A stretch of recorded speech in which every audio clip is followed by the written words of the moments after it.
12절 말씀부터 13절 말씀까지 제가 읽어드리겠습니다. 예수께서 그곳을 떠나 지나가시다가 마테라는 사람이 세관에 앉아있는 것을 보시고 이르시되 나를 따르라 하시니 일어나 따르니라. 예수께서 마태의 집에서 앉아 음식을 잡수실 때에 많은 세리와 죄인들이 와서 예수와 그의 제자들과 함께 앉았더니 바리새인들이 보고 그의 제자들에게 이르되 어찌하여 너희 선생은 세리와 죄인들과 함께 잡수시느냐. 예수께서 들으시고 이르시되 건강한 자에게는 의사가 쓸데없고 병든 자에게라야 쓸데있느니라. 너희는 가서 내가 긍휼을 원하고 제사를 원하지 아니하노라 하신 뜻이 무엇인지 배우라. 나는 의인을 부르러 온 것이 아니요 죄인을 부르러 왔노라 하시니라. 아멘. 목사님 한 분이 길을 걸어가다가 횡단보도 앞에서 신호를 기다리고 있었습니다. 그때 한 젊은 청년이 옆으로 와서 인사를 합니다. 목사님 안녕하십니까?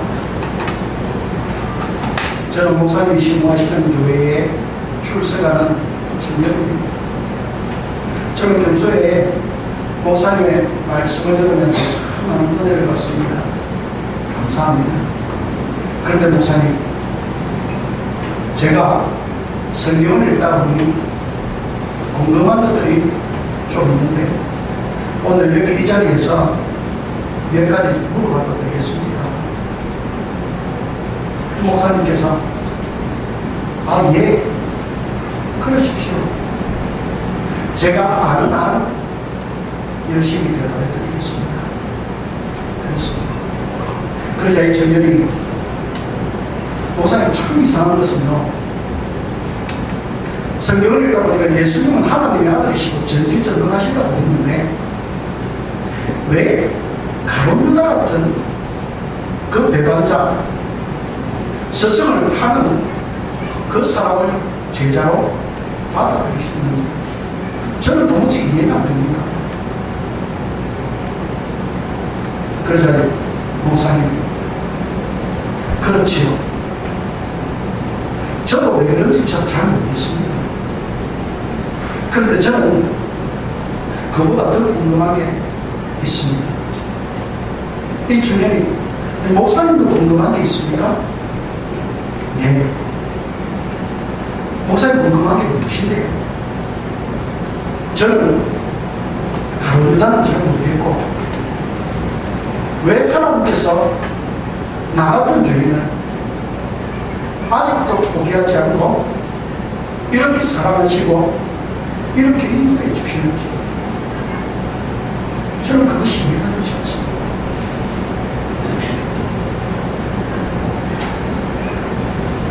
여러분, 우리는 지금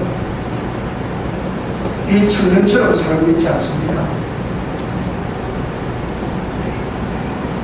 언제부턴가 교회가 의인들로 넘쳐나고 있습니다.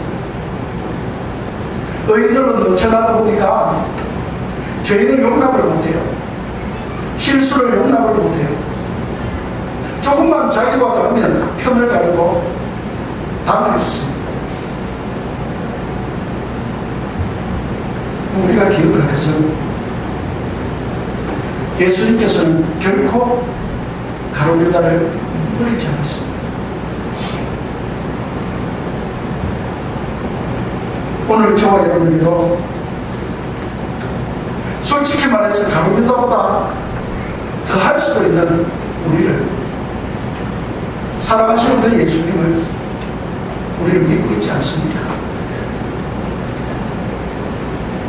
우리가 그런 은혜를 받았으면서 우리는 전부 서로를 향해서 네가 가룟유다, 너만 없으면 교회가 잘 된다, 너 때문에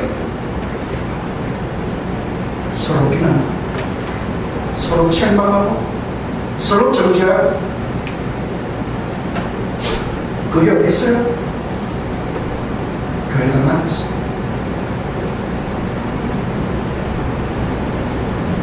그래서 저는 오늘 이런 본문의 말씀을 가지고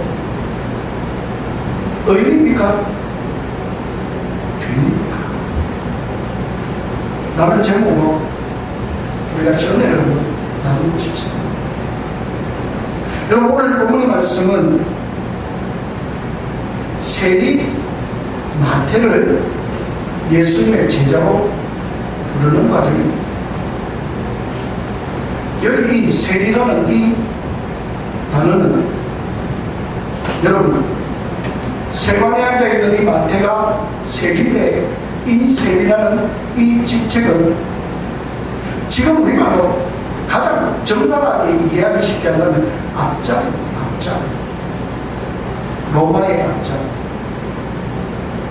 우린 지금도 식민시대의 앞자리를 식민시대의 청산이라는 이름으로 왈가왈부하고 있죠.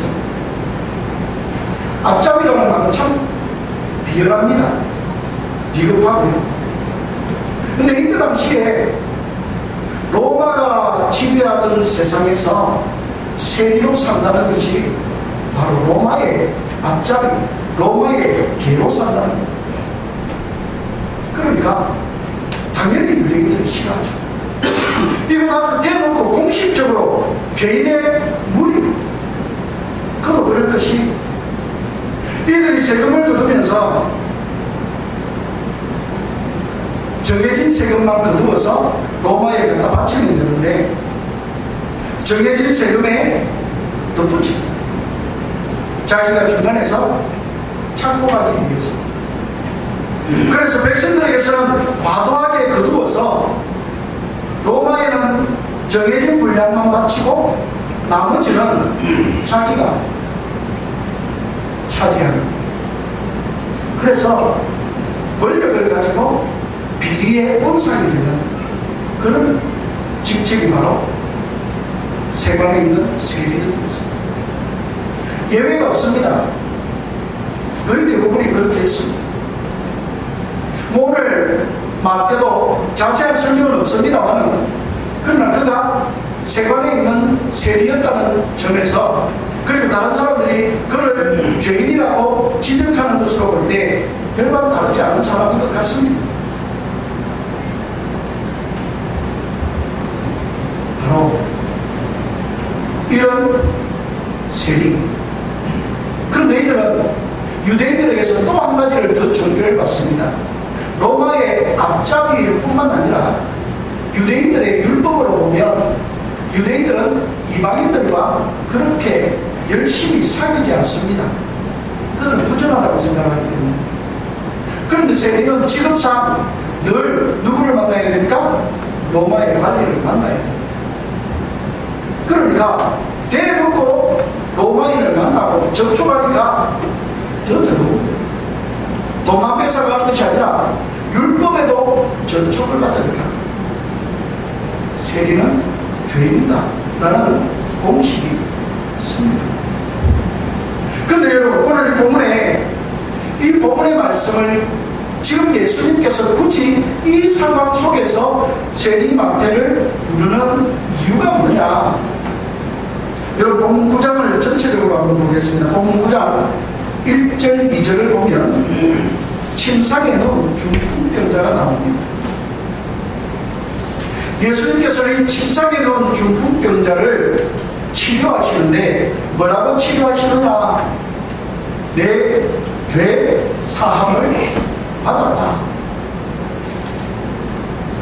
예수님이 중풍병자를 치료하는데 의술로 치료한 것이 아니라 죄 용서하는 하나님의 권세로 치료하신다. 죄를 사하는 권세가 있는 예수님께서 이 본문의 연장선에서 세리마태 사람들이 대놓고 죄인이라고 공식적으로 취급하는 그 죄인 앞에서 오늘 예수님은 아무리 사람들이 정죄하는 죄인일지라도 예수님 앞에 오면 누구든지 변할 수 있다. 어디까지 변할 수 있느냐? 심지어 예수님의 제자가 될 수 있다. 할렐루야. 그럼 우리가 지금 은혜 받고 예수 믿고 죄인 중에 괴수였습니다. 우리는 그냥 가만히 두면 우리 죄로 말미암아 지옥불에 떨어질 수밖에 없는 그런 존재들이었습니다. 그런데 예수님이 우리를 불러주신 거예요. 네 죄 사함을 받았느냐. 이 성경 속에는 육체적인 질병, 영적인 질병, 영생의 문제까지 하나님이 해결해 주셨다는 하나님의 선포와 약속이 있습니다. 오늘 예수님은 그것을 앞에 중풍병자 사건에서 죄의 문제를 해결하시는 분으로, 그리고 그 죄의 문제를 세리마태를 통해서 무슨 죄인인지라도 용서할 수 있다라고 보여주십니다. 그러나 여러분, 본문의 말씀에 유대인들의 입장을 한번 보십시오. 대놓고 죄인이에요. 유대인들은 스스로 경건한 척하면 이 사람들과 상종도 안 했습니다. 그런데 예수님은 마태의 집에 앉아서 음식을 잡수시는 거예요. 근데 마태와만 음식을 잡수시는 것이 아니라 세리와 죄인들이 와서 예수와 그의 제자들과 함께 앉아 있습니다. 죄인들의 소굴에 예수님이 들어가 계신 거예요. 유대인들의 입장에서는 도저히 상식적으로 이해가 안 되는, 이게 지금 무슨 상황이냐? 왜 대놓고 죄인인 저들에게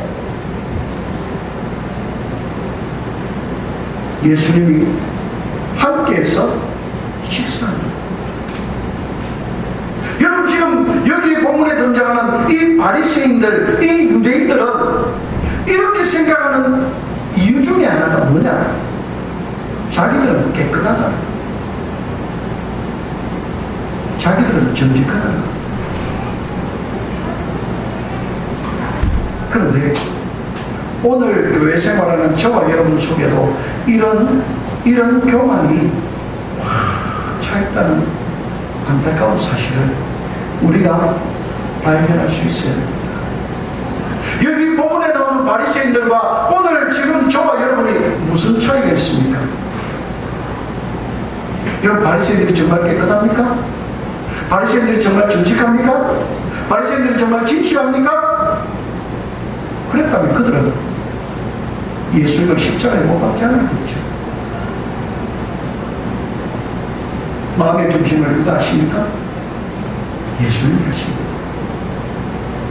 지금 이 상황이 자기들 앞에 펼쳐질 때에 정직한 바리새인들은 이런 예수님 앞에 자기의 허물거제를 드러내고 하나님의 은혜와 긍휼을 구하며 용서의 기도를 드렸습니다.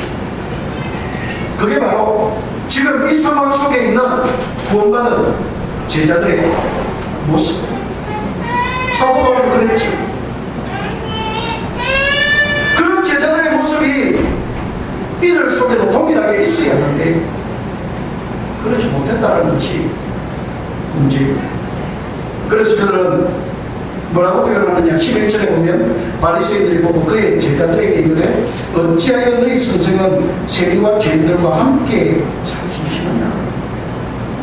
여기에 아주 바리새인들의 강교함이 숨어 있습니다. 지금 예수님이 마태를 불렀죠. 제자들의 의사와는 전혀 상관이 없습니다. 그죠? 그리고 마태가 예수님을 초대해서 마태의 집에 예수님이 가서 함께 식사를 하십니다. 맞습니까? 그러면 바리새인들이 누구에게 질문해야 됩니까? 예수님에게. 아니, 왜 당신은 죄인들과 함께 식사를 합니까? 율법에 죄인을 상정하면 똑같이 죄인이라고 했는데 당신이 의인입니까? 죄인입니까? 이럴 수 있잖아요. 그런데 오늘 본문에서는 바리새인들이 누구에게 묻습니까? 제자들에게. 왜 여기에 함정이 있는지 아십니까? 예수님에게 물었으면 예수님이 바로 알려주셨고 바로 깨닫게 해주셨을 것인데 제자들에게 물었다는 말은 이미 그들 속에 뭐가 있느냐? 예수님과 제자들 사이를 이해하더라. 편을 가르다. 야, 예수님의 제자들아, 너희들은 유대인 아니냐? 너희들은 유대인인데 너희들 볼 때 너 스승이라고 하는 저 예수님 한번 봐라. 저 사람이 스승으로서 자기 믿냐? 죄인들과 함께 밥 먹지 않느냐? 죄인들과 함께 교제하지 않느냐? 이상하지 않니?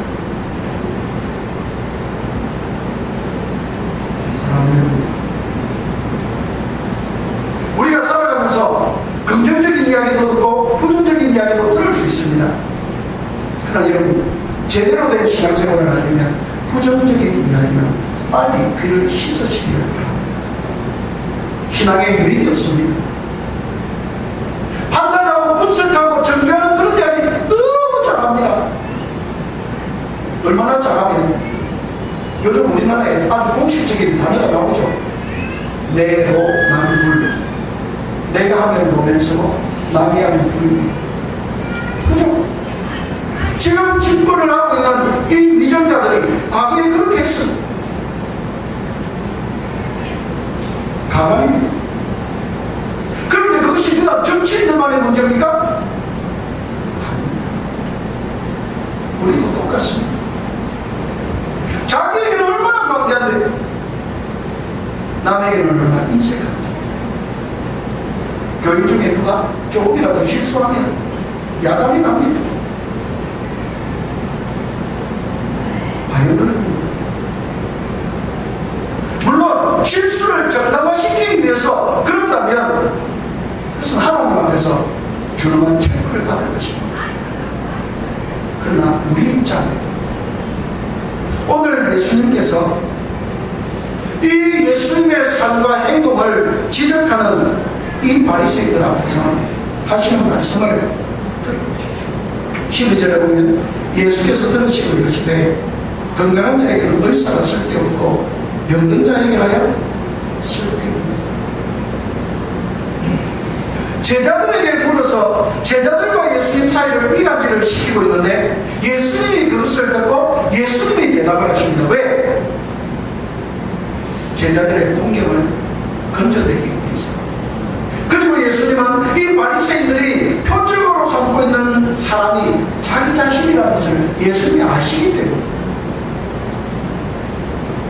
그리고 말씀하신 겁니다.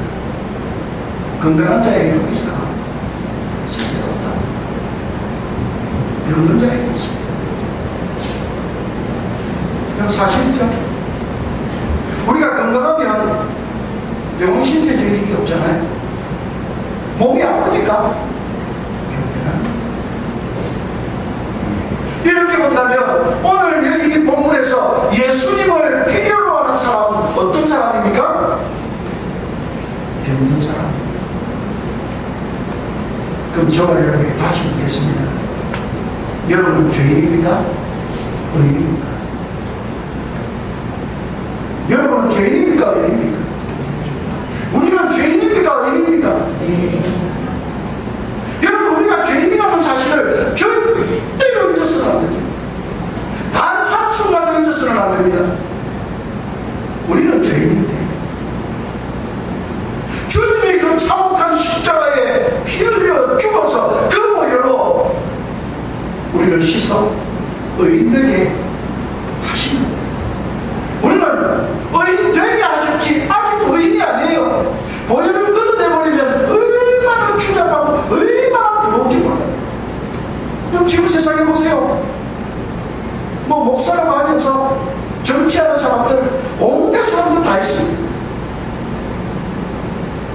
그 사람들이 여론을 호도하는데 얼마나 혼란스러운지 몰라요. 여러분, 이것이 지금 정상적인 상황입니까? 아닙니다. 왜 이런 일이 벌어집니까? 스스로가 다 죄인이라고 생각하지 않고 의인이라고 생각하니까. 여러분, 의인입니까? 죄인입니까?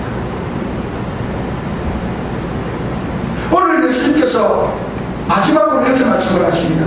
본문 13절에 보면 내가 긍휼을 원하고 제사를 원하지 아니하노라. 이 말씀은 구약성경 호세아서 6장 6절을 인용하신 말씀입니다. 무슨 뜻이냐? 하나님이 원하시는 진정한 제사, 진정한 예배는 위로 하나님을 사랑하고 옆으로 사람을 사랑합니다. 그래서 하나님의 말씀이 세상에서 믿음으로 적용되는 삶이 예배가 되는 그것이 진정한 제사요 예배다 라고 말씀하십니다. 교회 와서 예배 시간에 눈도장 한번 찍고 가는 것이 예배가 아니라 말입니다. 이 말씀으로 인해서 우리의 심령 골수를 찔러 쪼개는 이것을 가지고 세상 속에서 참 힘들고 어렵지만 잘 안 되지만 그래도 믿음으로 살기 위해 몸부림을 치고 정말 원수 같은 사람이지만 사랑해 보려고 노력하고 손양호 목사님처럼 자기의 금쪽 같은 두 아들을 죽인 원수를 품을 수 있는, 품으려고 하는 그런 시도를 하는 그런 사람이 하나님이 기뻐하는 예배자다. 오늘 그것을 예수님이 말씀하십니다. 사랑하는 여러분, 우리는 다 예수님을 믿고 신앙의 일념이 제법 쌓였습니다. 제법 쌓였으니까 이 더운 날에도 예배당에 와서 예배드리고 있죠. 그러나 여러분, 우리가 잊지 맙시다. 예수님은 지금도 죄인을 찾아불러 무엇을 이렇게 하고 계신 줄 믿습니다. 그러므로 우리는 예수님의 마음을 품을 수 있기를 원합니다. 잘 안 되더라고요. 힘드니까. 근데 역지사지의 마음으로 나를 보니까 어쩔 수 없다. 오늘 제가 앞에서 소개했던 이 목사님과 청년의 대화를 우린 기억할 수 있으면 좋겠습니다. 가운데다가 막 비난할 것이 아니라 가운데보다도 더 사악하면서 그렇지 않은 척하며 신앙생활하는 우리 모습을 보면 좋겠습니다. 그리고 주님 앞에 주님, 나는 병든 자입니다. 주님, 나는 죄인 중에 그렇습니다. 나를 불쌍히 여기시고 도와주시옵소서.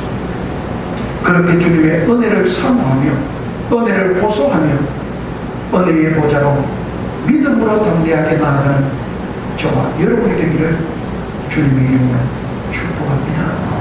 주님이 사랑하셨다면 우리도 역시 사랑해야 합니다. 주님이 품으셨다면 우리도 역시 품어야 합니다. 아직도 안 되는 사람이 있습니까? 아직도 안 되는 사건이 있습니까? 아직도 안 되는 그런 모든 것들 주님을 바라고 품고 나아갈 수 있기를 원합니다. 그러면 저와 여러분에게 주님의 형상이 우리 삶에 나타날 것이고 주님의 은혜가 우리 삶을 축복할 것이고 주님의 사랑이 우리를 살주시고 은혜로 풍성하게 베풀어 주실 줄 믿습니다. 기도하겠습니다. 사랑과 내가 많으신 살아계신 하나님,